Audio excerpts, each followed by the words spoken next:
tuned into Quick Charge, the high voltage podcast bringing you the top stories in electric vehicles and sustainable energy daily. And it's all powered by electric.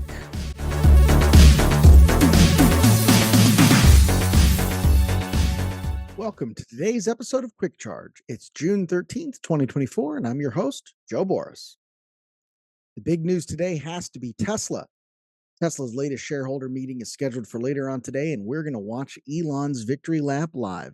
That's right, Elon Musk already killed the suspense by revealing the proposals 4 and 5, which are a revote on his 2018 compensation package worth more than $50 billion, which was rescinded by a Delaware judge, has already passed. So it looks like Elon is going to get his big payday and remain Earth's richest man.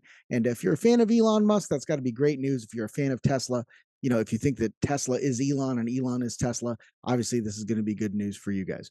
And, if it's something that you're upset about and you're a shareholder, should have gotten out the vote harder, I guess. As always, Electrek is going to be live streaming the annual stockholder meeting. That's going to be at 4:30 p.m. Eastern time, right about the time I'm posting this. You might catch it that way. Fred always does a great job live streaming those, so there's going to be plenty of comments there. And you can tune in tomorrow for the official Electrek podcast with Seth and Fred together, and they'll be talking about that, no doubt.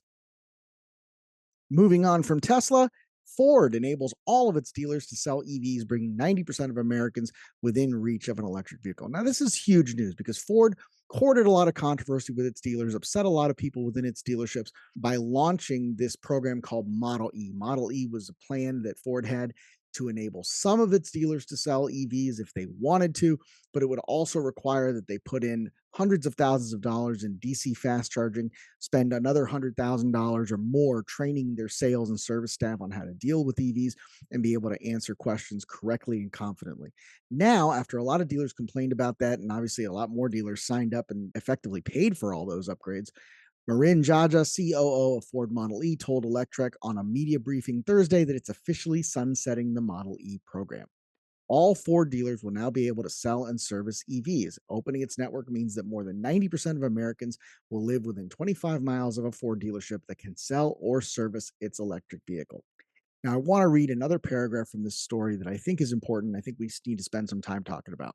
Ford said the move comes amid a widening gap between where EVs are right now regarding range, charging, and performance, and buyers' perception.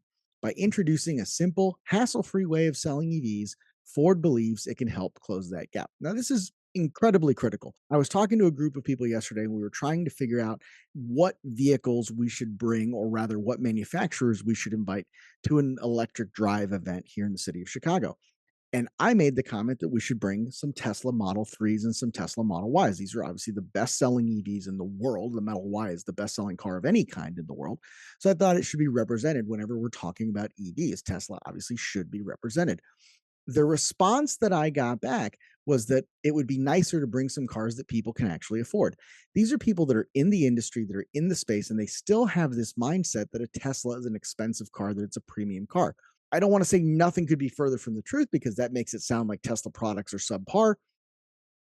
That's debatable. I think they've come a long way since the days when Sandy Munro was saying they were built like 90s Kias. But I think, the idea that they are somehow an expensive product, that they're out of the reach of the average car buyer simply isn't true. The average transaction price of a new vehicle in 2023 in the US was over $47,000, close to $48,000. And you can get several Teslas for well under that price new. And certainly if you're shopping used, you can get good deals on Model 3s for almost half that price. So I definitely think that the perception of people who are not familiar with EVs, who are not everyday electric readers, who are not like the best and brightest and super smartest people who are watching Electrek daily 4 times a week, those people don't necessarily realize that Teslas, Nissan Leafs, Chevy Bolts, even Mustang Mach-E's are something that might very well be in their price range. So this kind of thinking coming from Ford, this idea that what they're trying to do is narrow that gap between reality and perception, I think that's an important play. And another important play that Ford seems to be making, Ford is poaching ex-Tesla, Rivian, and Apple talent to help develop affordable EVs. Obviously, Tesla has been going through massive layoffs. They've been laying people off left and right, not only from their product team, but also from the supercharger team and other teams as well. Rivian as well had a couple of rounds of layoffs, especially after developing their Rivian R2 and R3. I think Ford is recognizing the talent that Apple usually brings to the table in terms of R&D, and they're bringing them on as well to develop more affordable EVs. And now that most people will be able to find those EVs at Ford dealers, I think it's going to be good for the EV transformation in the long term.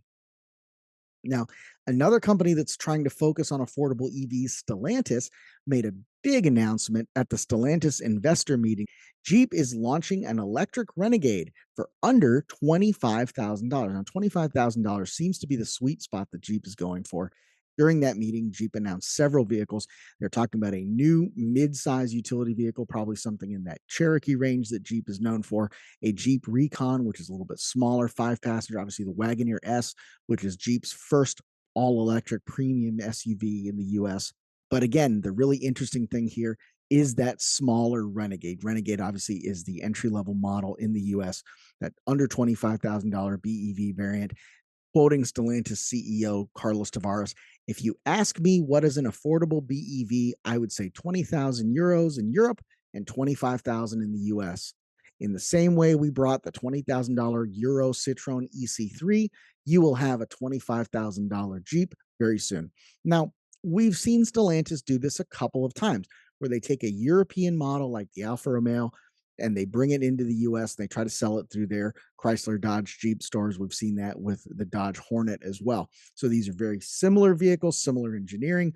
Some cynics might say badge engineering. So let's assume Stellantis, that has a history of doing this kind of badge engineering when it launches new products, let's assume they're doing something similar in this case and take a look at that Citroen EC3. Now, this is a cute little SUV. This is exactly what Jeep needs. When I was coming up, Jeeps were cars that college kids drove, especially the Wranglers and the Comanches and things like that. These were affordable, fun vehicles that could kind of go anywhere, and they were practical enough to get you and a couple of friends to the beach or to the dorm or wherever you were going. This seems to be exactly that kind of vehicle. I think this is something that's going to appeal to a lot of people. You can get a sense of what this Citroen looks like in Europe. You can easily imagine that 7 slot Jeep grill. I think it's going to work out really great. And if something came to the US like this with some AT tires, a couple of Jeep styling cues, a few little Easter eggs here and there, I think it would be a hot seller, especially at $25,000, which does seem to be the sweet spot in pricing that everybody seems to be going for.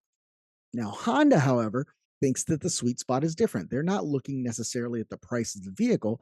They're looking at that monthly payment, which, let's face it, is how a lot of Americans shop. And the way they're showing that is by undercutting Tesla Model Y by slashing their subsidized lease payments to $399 a month.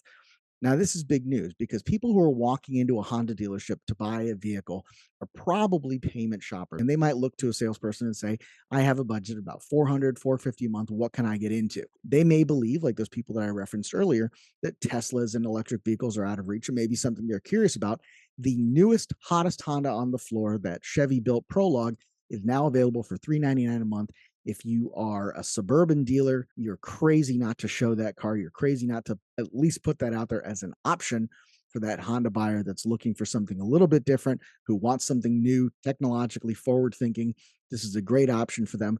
But it's worth noting that, again, $399 a month, while it's a good deal, is not necessarily the cheapest lease you can get. Last month, Neil Gaborno wrote an article called Five EVs That Lease for Under $300 a Month. So now there's another level of affordability there at play. Again, this is a little bit of an older story, but it's still worth highlighting that vehicles like the 2024 Hyundai Kona Electric can be had for about $234 a month.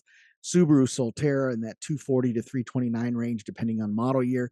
Hyundai Ioniq 6, that is a phenomenal deal at $264 a month. I think you'd be crazy if you're looking for a new sedan to not at least take a look at that. Toyota bZ4X. Now, I don't usually stop in the middle of an article to give a comment like this. I know a lot of people, since I am new here and I'm a little bit critical of Elon, I like to say things in, at least in my opinion, how they are. People think that that's anti-Elon. To me, that's speaking reality. I'm about to say something actually anti. bZ4X is the worst name in the automotive industry. People who have been in this space for 20 years, Toyota dealers, people who are general managers and sales managers of Toyota stores that I know that I consider friends, can never remember the name of this thing. Absolutely horrible. And the explanation that I got for it from a Toyota marketer was that B stood for beyond, Z was zero, and 4X was as in 4x4 because it's an SUV. So, what bZ4X translates, how you decode that alphanumeric, is beyond zero emission 4 by. Absolutely horrible. They should fire everybody involved in the naming conventions. Terrible. So, that's my opinion. I can't imagine that you have any other opinion. I actually can't imagine someone saying that's a great name for a vehicle. If that's you, you think that's the one, you think that's the name, please let us know in the comments. We'd all love to make fun of you. And finally, the Nissan Leaf, 294 a month in the Northeast, 315 elsewhere. I still think that's a solid vehicle. Again, you have to understand what you're getting into with that CHAdeMO charging. You have to understand that it's not going to be readily available for highway charging, road trips, things like that. But otherwise, solid vehicle, zippy, decent range. You don't have to recharge it all the time. Great vehicle for somebody as long as they know what they're getting into. So certainly keep an eye out for that, and obviously keep reading Electric for more lease deals. Now, finally, we can't talk about EV sales and EV deals without at least admitting to ourselves that the second most popular electric vehicle in the country is not a Tesla, is not even a four-wheel vehicle. It's actually an e-bike. And our master of the two-wheeled universe, Micah Toll, currently is in Europe.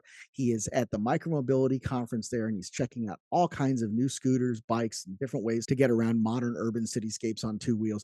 It is definitely worth reading. I'm not going to get into the details here. Definitely check it out. And if you happen to catch this before 4:30, go check out that live stream of the Tesla shareholder meeting. That's it for today, June 13th. Thanks so much for watching, and be sure to like and subscribe.